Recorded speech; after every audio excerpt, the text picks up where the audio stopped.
Hi friends, நான் உங்கள் பிரியங்கா பேசுகிறேன். இன்றைக்கி பார்த்தீங்கன்னா பருப்பே இல்லாத இட்லி சாம்பார் செய்கிறது எப்படி பார்க்கலாம் வாங்க.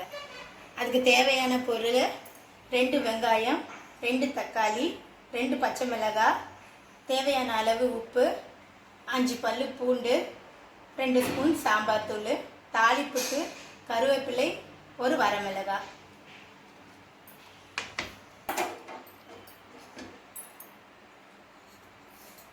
பாத்திரம் சூடானதும்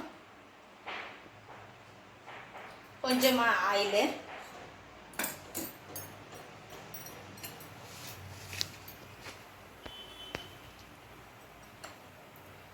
ஆயில் நல்லா சூடானதும் நறுக்கி வச்ச வெங்காயம்,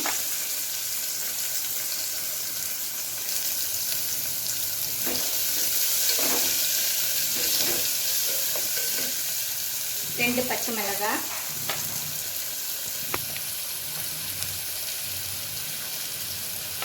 5லேருந்து 6 பல்லு பூண்டு,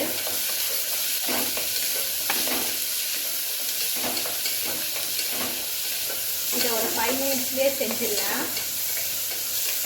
இட்லி தோசைக்கு ரொம்பவே சூப்பராக இருக்கும். ரொம்ப குக் பண்ண தேவையில்லை, ஏன்னா இதை நம்ம வேக தான் போட போகிறோம். 2 தக்காளி,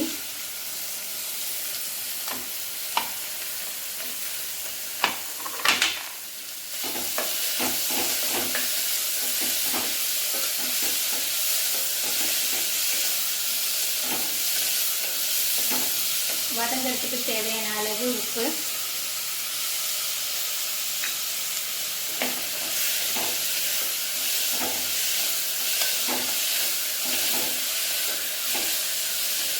ரெண்டுலேருந்து 3 நிமிஷம் நல்லா வதக்கிட்டுக்கலாம்.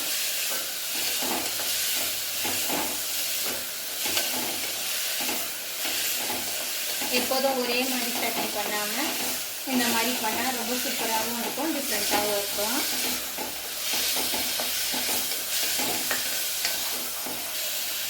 ரெண்டு ஸ்பூன் சாம்பார் பொடி,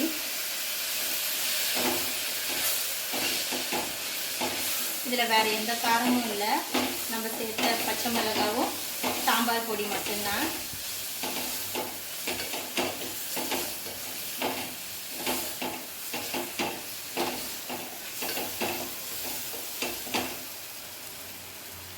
இது வேகிற அளவுக்கு கொஞ்சமாக தண்ணி ஊற்றிக்கலாம். ரொம்ப தண்ணி வேண்டாம், தக்காளியிலேருந்து தண்ணி விடும்.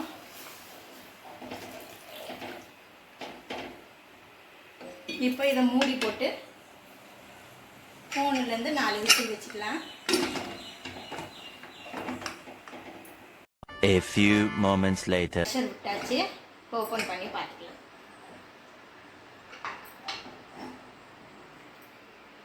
நல்லாவே வெந்திருக்கு. 4 விசில் போதுமான அளவு.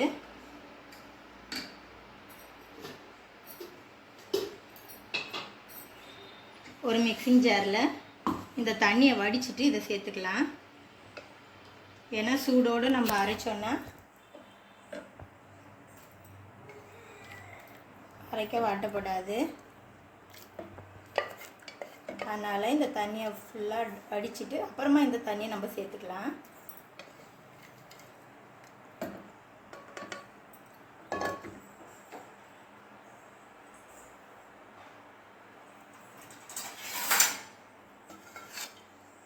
இதை கொஞ்சம் ஆற வச்சு அரைச்சி எடுத்துக்கலாம். அரைச்சி இப்போ நம்ம விழுதாக எடுத்தாச்சு. இதை இப்போ ஒரு பேன் வச்சு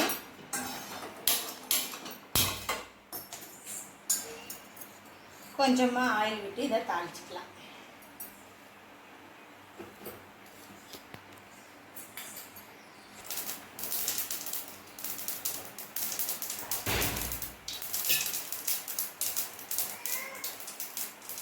ஒரே ஒரு வரமிளகாய்,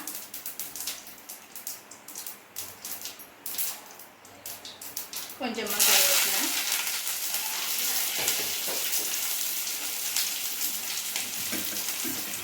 நம்ம விழுதாக அரைச்சி வச்சுருக்கதை இதை ஆட் பண்ணிடலாம்.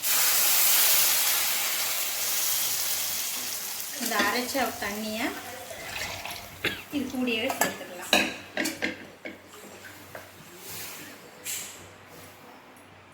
அவ்வளோதான்.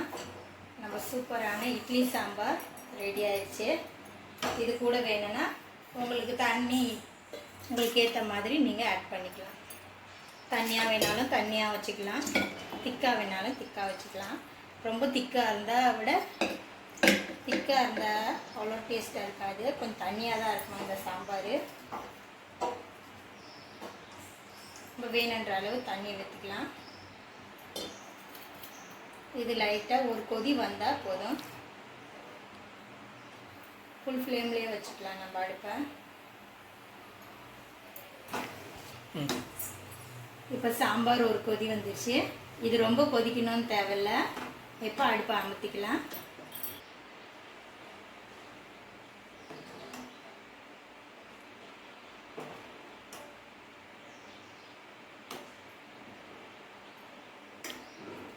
சூப்பரான சுவையான பருப்பு இல்லாத நம்ம இட்லி சாம்பார் ரெடி ஆயிடுச்சு. சூடான இட்லி கூட சாப்பிடும்போது ரொம்பவே சுவையாகவே இருக்கும். ஒரு வாட்டி ட்ரை பண்ணி பாருங்கள், ரொம்ப டேஸ்ட்டாக இருக்கும். நம்ம சேனலை இப்போ தான் ஃபஸ்ட் டைமாக பார்க்குறீங்கன்னா கீழே சப்ஸ்கிரைப் பண்ணிவிட்டு பாருங்கள். அப்போ தான் நாம் போடுற வீடியோ உங்களுக்கு உடனே வரும். Thank you friends.